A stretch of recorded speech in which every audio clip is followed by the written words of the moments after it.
Bismillahirrahmanirrahim. Assalamualaikum warahmatullahi wabarakatuh. Alhamdulillahi ala ihsanih wa syukru lahu ala taufiqihi wa amtinanih.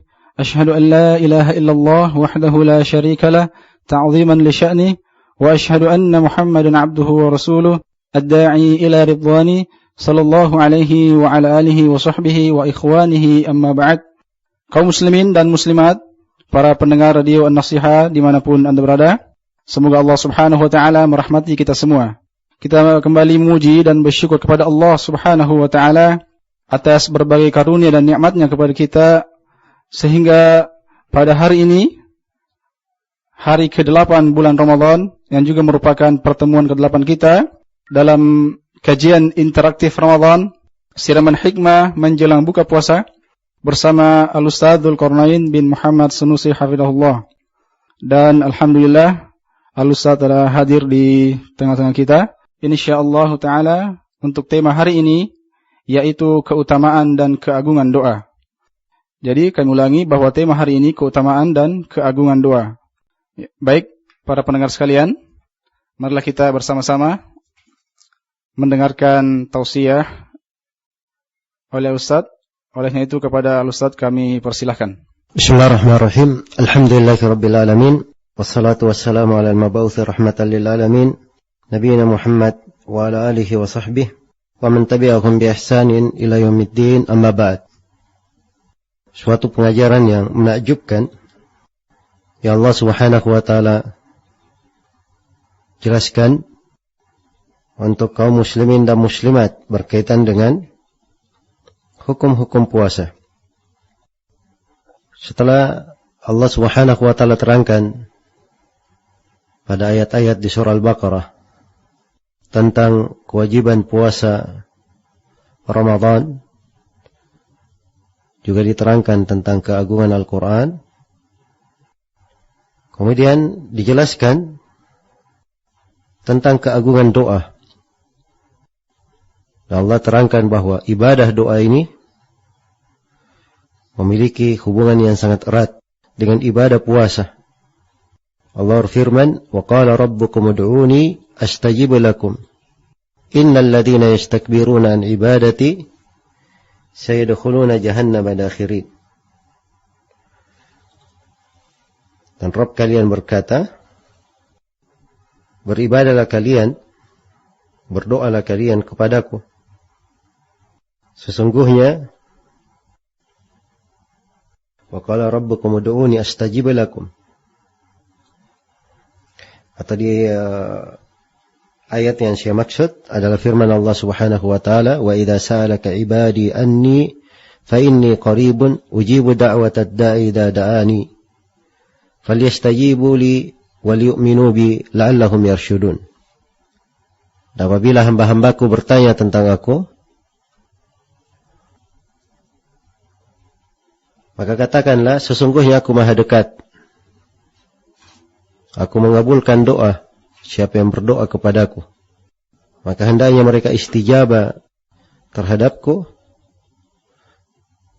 dan beriman kepadaku, supaya mereka selalu mendapat petunjuk. Maka disebutkan ibadah doa yang agung ini di sela-sela pembahasan puasa. Dan ini adalah penegasan pentingnya doa terhadap orang yang berpuasa. Dan Rasulullah sallallahu alaihi wasallam bersabda, "Wa man kana sha'iman falyusalli." Barang siapa yang sedang berpuasa, maka hendaknya dia salat. Dan salat di sini adalah arti secara bahasa, yaitu salat bermakna doa. Iya. Dia memperbanyak doa. Dan ini dari nikmat dan anugerah yang Allah Subhanahu wa taala lapangkan untuk kita semua di bulan Ramadan ini. Tatkala seorang yang berpuasa menjalankan ketaatan yang agung ini, menahan lapar, dahaga, meninggalkan syahwatnya, maka dibukakan untuknya pintu doa. Dan di kondisi sedemikian rupa seorang hamba bermunajat kepada Rabbnya, bermohon kepadanya. Dan ini tentunya menunjukkan suatu penghambaan yang sangat agung. Apalagi doa itu di dalam agama kita. Doa itu sendiri di Ramadan maupun di selain Ramadan memiliki kedudukan yang sangat agung. Derajat yang sangat tinggi. Dia adalah ibadah. Dari ibadah yang paling afdal, ketaatan yang paling bermanfaat. Karena itu datang ayat-ayat dan hadits-hadits dari Rasulullah sallallahu alaihi wasallam yang menjelaskan keagungan dan keutamaan doa ini. Iya. Di dalam banyak ayat Allah sebut doa sebagai ibadah. Antaranya firman Allah, "Wa qala rabbukum ud'uni astajib lakum. Innal ladzina yastakbiruna an ibadati sayadkhuluna jahannama dakhirin." Dan Rabb kalian berkata, berdoalah kalian kepadaku, pasti akan aku kabulkan untuk kalian. Sesungguhnya orang-orang yang bersombong dari beribadah kepadaku, mereka akan masuk ke dalam neraka Jahannam dalam keadaan dihinakan. Jadi awal ayat dikatakan berdoa kepadaku. Kemudian diterangkan ancaman terhadap orang yang tidak berdoa, meninggalkan doa. Sungguhnya orang yang bersombong dari beribadah. Maka doa disebut ibadah. Dan ini banyak ayat yang semisal dengan ini. Iya. Dan Allah Subhanahu wa taala menyebut doa sebagai agama. Pada Allah mukhlishina lahuddin. Berdoalah kepada Allah dengan mengikhlaskan agama hanya untuknya. Maksudnya mengikhlaskan doa hanya kepada Allah. Disebut sebagai agama. Menunjukkan keagungan doa. Dan dia adalah ruh penghambaan kepada Allah. Pondasi ubudiyah. Pada doa ini, lambang ketundukan dan penyerahan diri seorang hamba kepada Rabb-Nya. Dia menampakkan kelemahannya, kefakirannya, dan menunjukkan besarnya harapannya kepada Rabb-Nya. Iya. Karena itu, doa ini memiliki manfaat yang sangat besar bagi seorang hamba. Ya, di antara keagungan dan kebaikan doa ini, siapa yang berdoa kepada Allah, itu artinya dia telah melaksanakan perintah Allah Subhanahu wa ta'ala. Karena Allah Subhanahu wa ta'ala memerintah orang-orang yang beriman untuk berdoa. Wad'uhu mukhlishina lahuddin. Berdoalah dia mengikhlaskan agama hanya untuknya. Iya. Dan doa ini adalah hal yang menyelamatkan seorang dari kesombongan.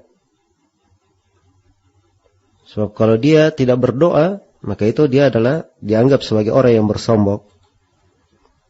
Dan Allah telah mengancam orang yang meninggalkan doa.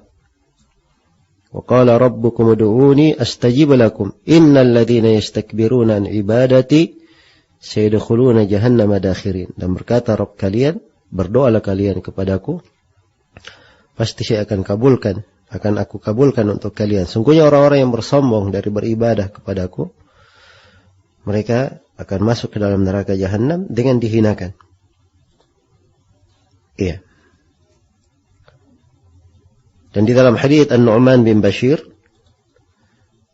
riwayat At-Tirmidzi dan selainnya, Rasulullah sallallahu alaihi wasallam bersabda, "Ad-du'a huwal ibadah." Doa itu adalah ibadah.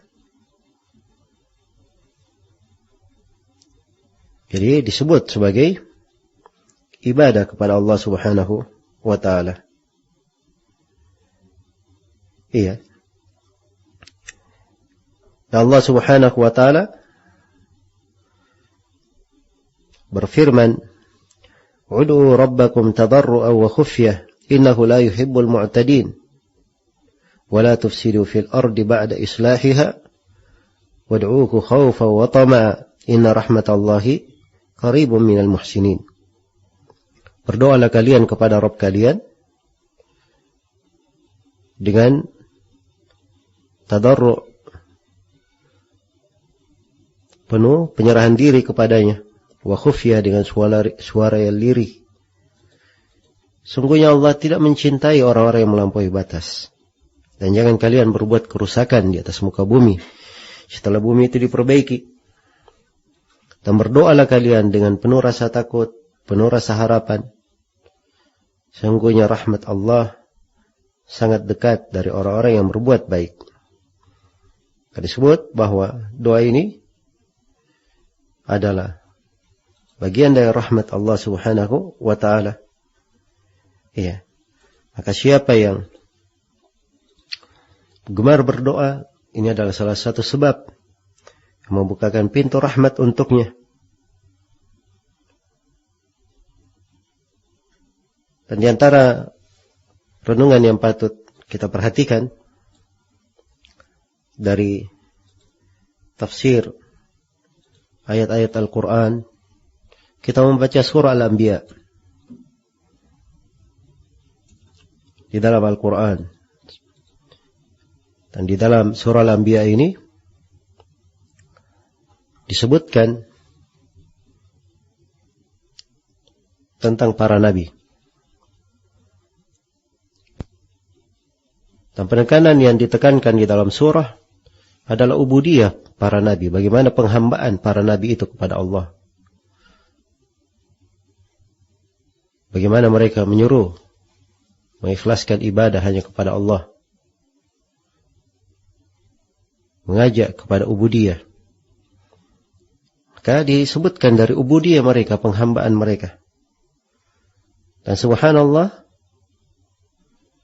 diterangkan dari kisah-kisah para nabi itu, doa-doa mereka, dan apa yang mereka mohon kepada Allah Subhanahu wa ta'ala. Iya. Dan ini menunjukkan bahwa doa memang merupakan sifat para nabi dan para rasul. Lambang penghambaan. Menunjukkan benarnya keimanan dan keagungan iman di dalam jiwa. Karena besarnya keimanan di dalam jiwa, ia selalu menadahkan tangannya kepada Rabb-nya. Senang bersimpuh, bersandar kepadanya. Dan selalu merasa dan menyadari kekurangan dirinya dan kelemahannya. Iya. Itulah para nabi dan para rasul. Di akhir kisah mereka Allah berfirman, ulaika yusari'una fil khairat wa yad'unana raghaban wa rahaba wa kanu lana khashi'in. Mereka adalah orang-orang yang bersegera di dalam kebaikan dan berdoa kepada kami dengan penuh harapan, penuh rasa takut. Dan mereka adalah orang yang khusyuk dalam beribadah kepada kami. Innahum kanu yusari'una fil khairat wa yad'unana raghaban wa rahaba wa kanu lana khashi'in. Iya. Dan di dalam Al-Quran disebut doa Nabi Ibrahim alaihissalam, bagaimana beliau berdoa kepada Allah. Disebut doa Nabi Nuh, doa Nabi Ayub, doa Nabi Yunus.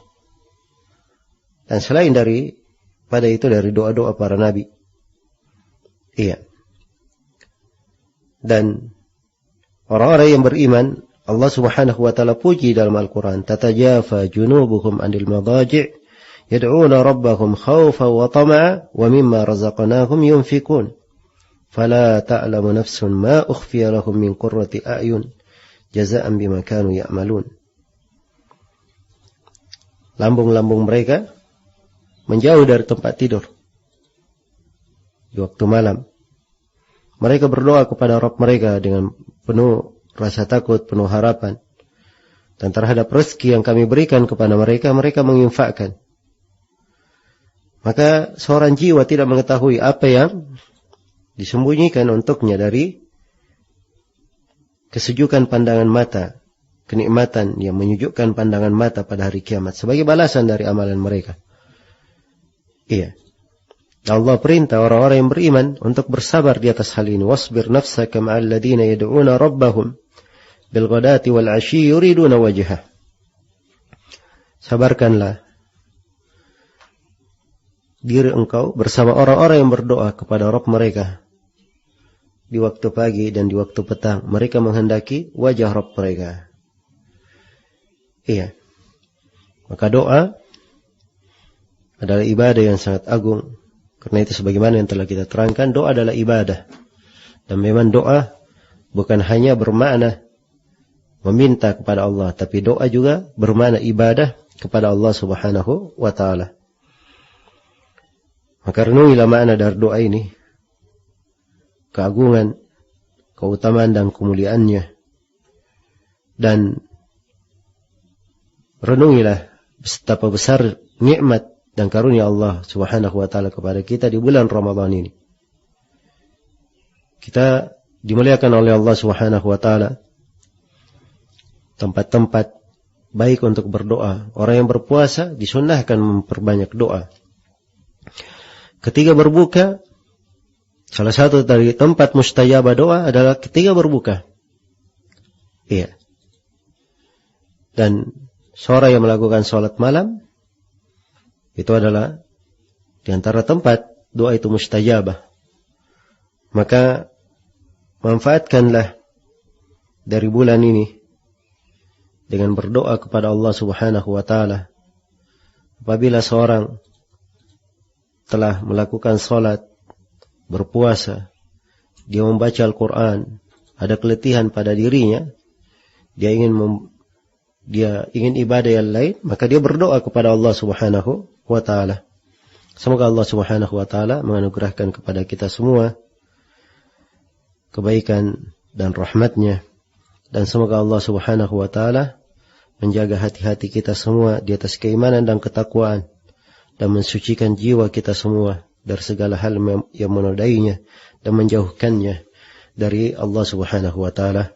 Wallahu ta'ala alam, wa sallallahu wa sallam ala nabiyina Muhammad, walhamdulillahi rabbil alamin.